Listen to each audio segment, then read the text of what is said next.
I'm only gonna break your heart. New reality? Shock. America's first competition talk show. The Hub is engaging. Talk life. Break your heart.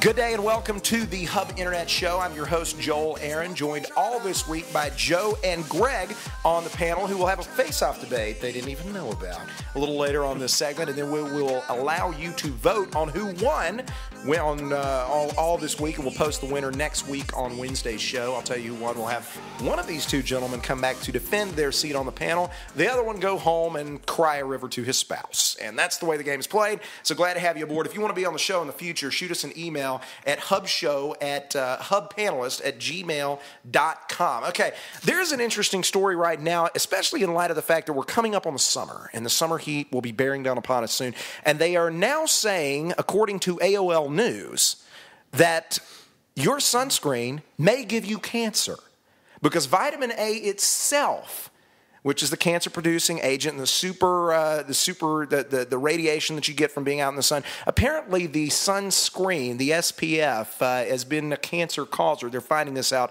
in the scientific community now, which I guess tells us that now we know that anything can kill you. And we just found a few more of those things that can kill you. So the good news is you're not dead yet. The bad news is you're all going to die.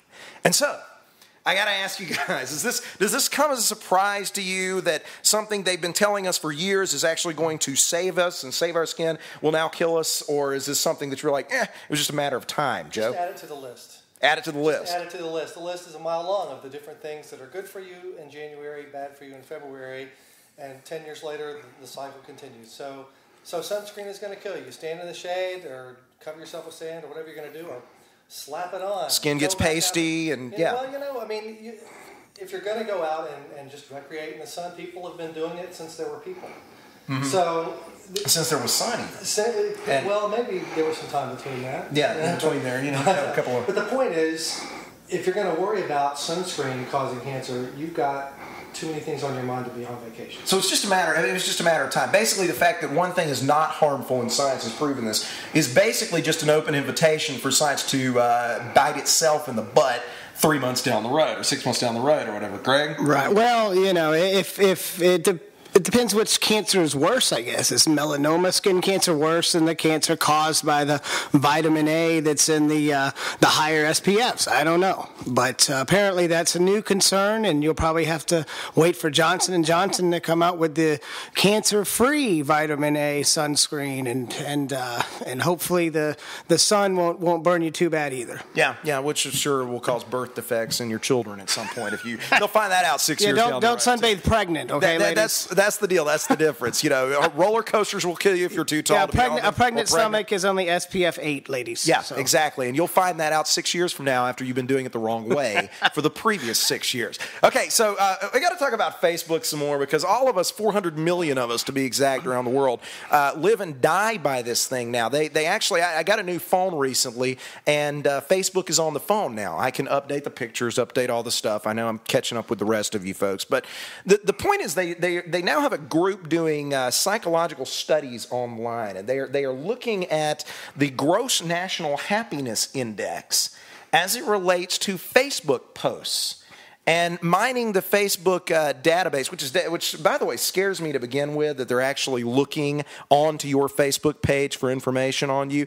But they have determined that women who are engaged are more unhappy than men are when they are engaged, according to their Facebook posts. There are a certain number of Facebook posts that are posted, and when they kind of aggregate the women who are making posts that are at their Facebook status is engaged, it's showing that they are more depressed than the men are. Now it flips on its head after they get married. Go figure. The men become more depressed. The women are now happy.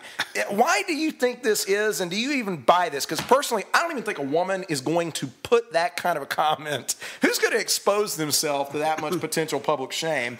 Everybody's looking at Facebook now. Is this for real or farcical, Joe? I don't think it's farcical, but I think it's contrived. First of all, these kinds of studies, there's a lot of assumptions that you've got to accept as baseline before you can start making judgments from this. And first of all is that you post your entire emotional track on your Facebook status. And I mean, I use Facebook all the time. I mean, I use it for marketing my small business as well as keeping in touch with friends. Every random thought that goes through my head does not end up on Twitter or Facebook or whatever. And so using that as a way to judge my happiness, it's wrong. It's a snapshot of a moment. And so that's the first thing. And you're getting into dangerous territory with the whole after the marriage happens. Yeah. But I think that it's a stressful time, particularly for the young lady who's trying to plan a wedding. But to draw gross happiness, whatever, I just think that somebody's got too many research dollars. Well, and that's the thing, whether they did this because they had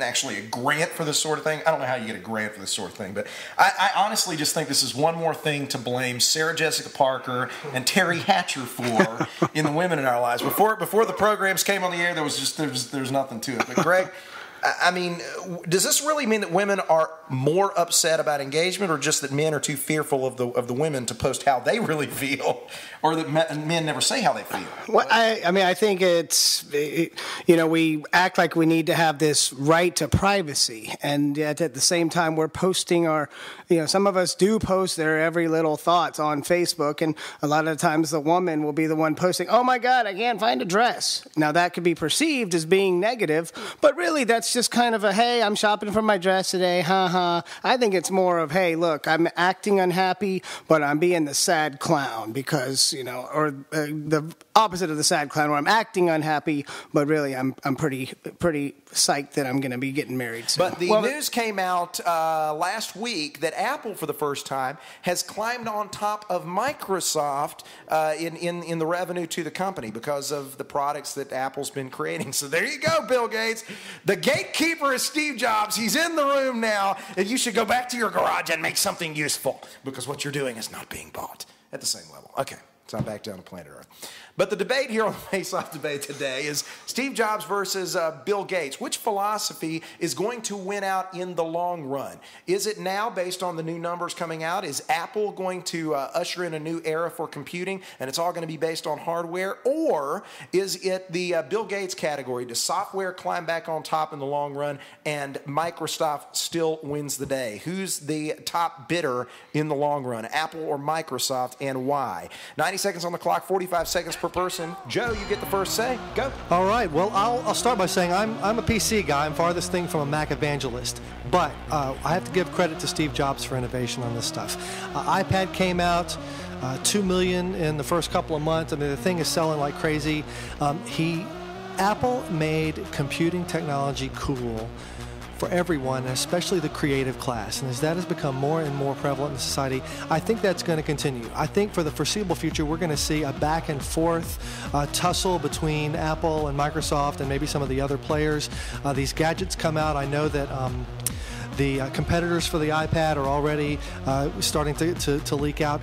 This is going to be something that it's not going to put Microsoft in the toilet, but it's going to continue to be a back and forth. Okay, back and forth. All right, Greg, now 45 seconds on the clock for rebuttal. Go. All right. Well, I tend to think Microsoft is going to win out in the end, because these hardware things, you make them, and then a year later there's a bunch of copycat machines out there, and you just can't keep reinventing the wheel.